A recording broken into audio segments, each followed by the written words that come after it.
Bonjour. Nous allons donc examiner les résultats d'Observatoire pour le deuxième trimestre. Vous verrez que les évolutions se poursuivent, s'amplifient.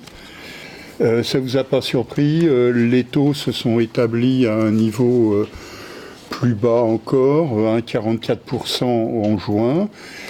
Pour mémoire, cela signifie des niveaux de taux 4 fois moins que ce qu'ils étaient au début de l'année 2001. Ce qui est quand même une évolution d'une des composantes des conditions de crédit tout à fait remarquable. Il est clair que dans cette évolution des taux, il n'y a pas de grande surprise. Les conditions de financement, de refinancement de la production, bien sûr, sont excellentes.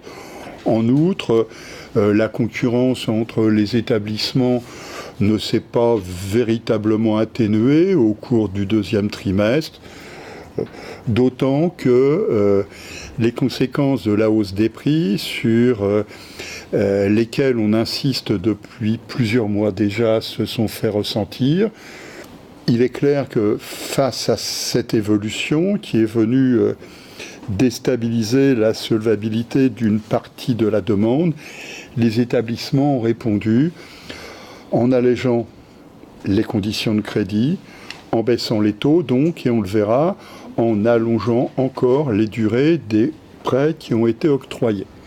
Les zones d'ombre sont encore nombreuses, notamment l'adaptation du marché à la dégradation, voire à la suppression de certains dispositifs d'aide à la primo-accession à la propriété ou à l'investissement locatif privé.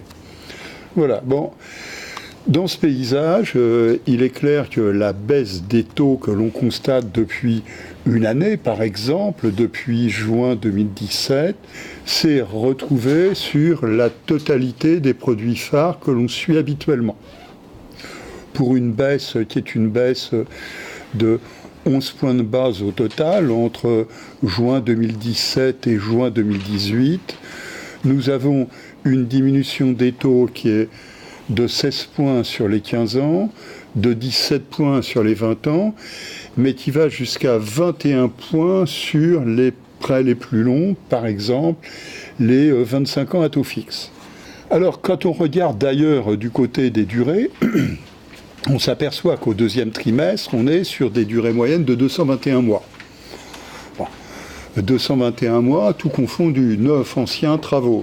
Alors, on rappelle, et c'est loin d'être négligeable. Donc entre le point bas du début de l'année 2014 et le deuxième trimestre 2018, les durées se sont accrues de 17 mois. C'est énorme, 5 mois en 2017, et rien que depuis le début de l'année, les durées se sont allongées de 4 mois. Voyons tout de même que la situation qui est décrite aujourd'hui est une situation qui nous rappelle ce que l'on pouvait observer au second semestre 2007, c'est-à-dire des durées longues, très longues. Si on regarde cela autrement, globalement sur la production, 38,2% de la production se fait à 25 ans et plus. 67,9% se fait à 20 ans et plus. Il est clair que c'est une transformation du marché depuis 2014, on a bien insisté là-dessus, qui opère au détriment des durées les plus courtes.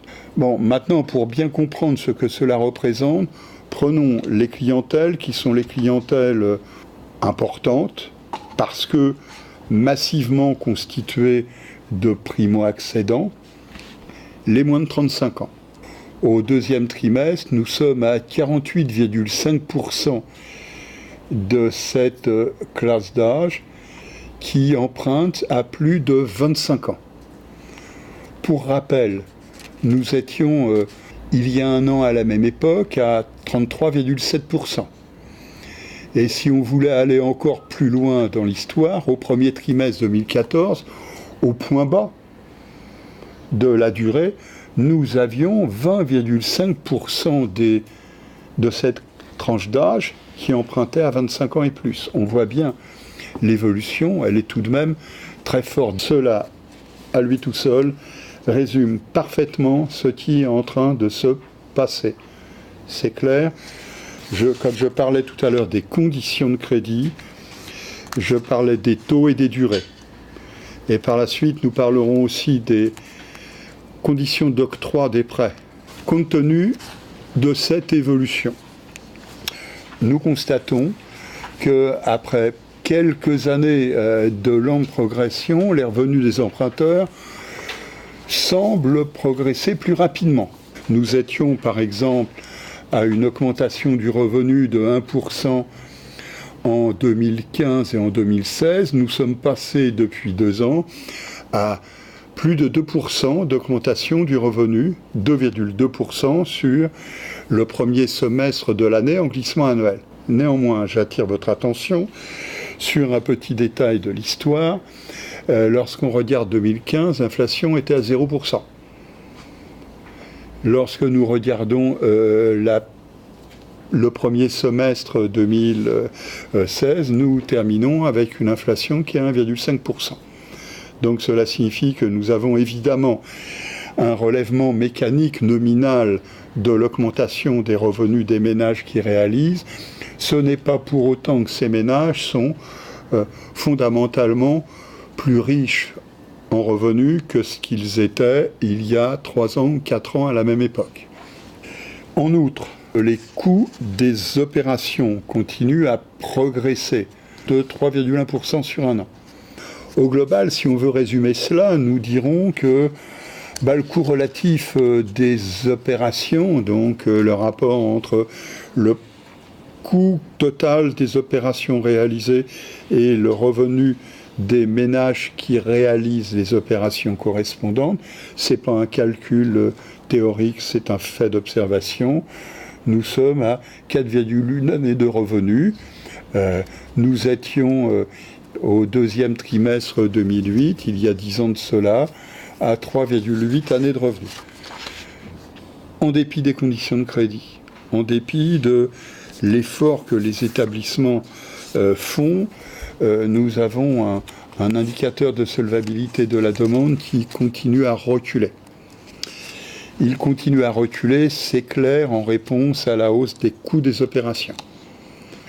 Voilà, alors dans ce paysage, une transformation a opéré au deuxième trimestre. Nous avons mal commencé l'année en ce qui concerne la production bancaire classique, avec une production qui a piqué du nez, confirmant la dégradation du marché que l'on a constatée à partir de l'été 2017.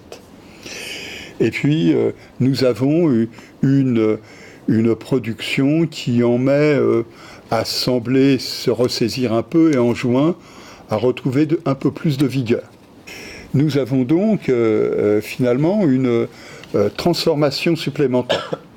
Pour illustrer cette transformation, voyons bien que nous avons, fin juin, en trimestre glissant, une production qui est en augmentation de 8,4% en glissement annuel.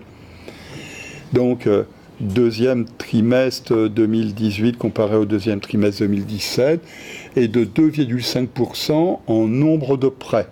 Pour autant, si nous prenons en niveau annuel glissant, à fin juin, nous sommes sur une production à moins 3,2% et un nombre de prêts à moins 8,5%.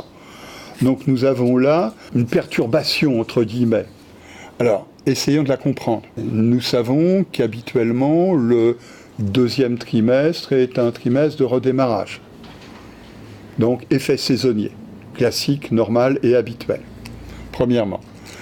Nous avons un premier trimestre, deuxièmement, qui a été malmené à la suite de l'évolution des dispositifs publics de soutien de la demande, bien sûr, mais aussi parce que, vous en souvenez, la demande qui avait la possibilité de faire avait anticipé la réalisation de ces projets à la fin de l'année 2017. Donc au-delà de l'effet saisonnier habituel, nous avons eu au premier trimestre un trou d'air.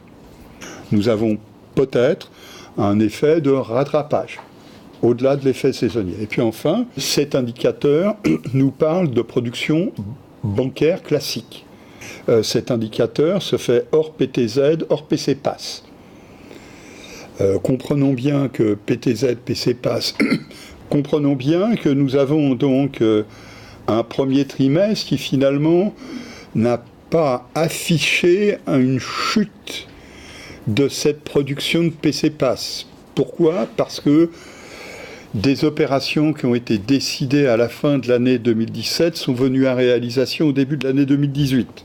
Donc ce qui fait que finalement nous avons eu un premier trimestre qui a bien marqué un recul de production, mais qui paradoxalement a montré que la production de prêt à taux zéro était à peu près au niveau de ce qu'elle était au premier trimestre 2017. En revanche, le deuxième trimestre chute. Il chute fortement. Voilà, donc imaginez ce que cela représente sur la globalité de la production, tout établissement confondu, toute forme de garantie. Cela représente 3 à 4% de la production qui bascule des prêts aidés vers des prêts bancaires classiques. On résume. Nous avons un ressaisissement plus fort sur la production que sur le nombre de prêts, ce qui ne modifie pas le profil du recul, mais ce qui constitue une pause, un palier, une marche, on l'appellera comme on veut, et on choisira le terme définitif dans les prochains mois.